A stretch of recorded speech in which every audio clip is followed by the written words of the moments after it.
It's a great story in the Cron this week. Right, flood warnings are in place for homes closest to the River Kennet, Burfield, South Kirkcaldy and Holybrook. It comes after heavy rain earlier in the week as the aftermath of the January storms starts to impact. There are flood alerts in a number of different areas as well.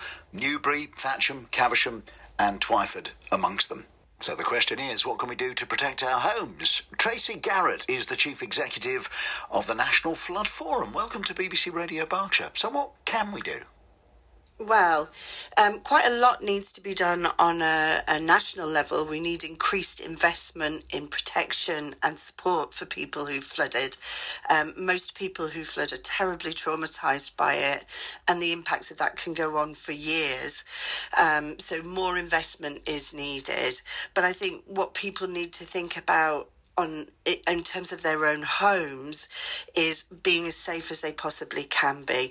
A lot of people that we speak to have done all they possibly can to make their homes as safe as possible. If they are lucky enough to be able to afford to, they've invested in property flood resilience, so flood doors or barriers.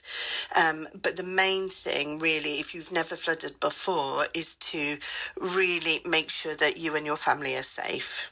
And how do you do that? Well, you'd have to take note of warnings. So at the moment in Berkshire, there's 76 flood warnings and over 180 alerts.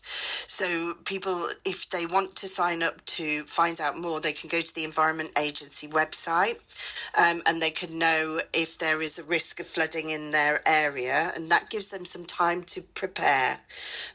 So they've got time to move furniture up, move their valuables, move precious possessions, and then they can take a grab bag as well, which includes things like important medicines, money, ID, cards, insurance details, anything you might need when you have to evacuate your home. Yeah. We've seen desperate pictures many, many times, haven't we, on the TV news of people with a brush trying to brush the water out of the front door and into the street. I mean, that sounds... it sounds pathetic, doesn't it? Is it any good? I mean, people will do anything in a crisis, of course. That's absolutely right. And when it's your home, and for most of us, that's our safe place, you will do almost anything. But I think we are seeing now with climate change more and more storms, more and more homes that are flooding.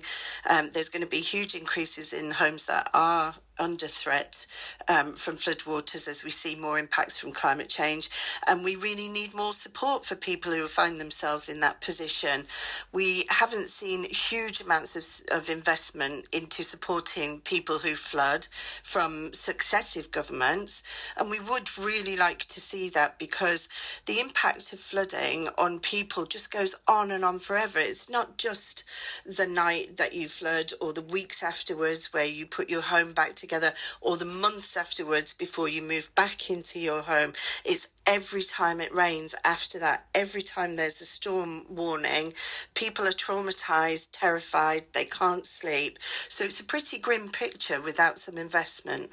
Thanks for joining us on the programme, and thanks for those really useful tips, Tracey. Tracey Garrett there, who's the Chief Executive of the National Flood Forum. Well,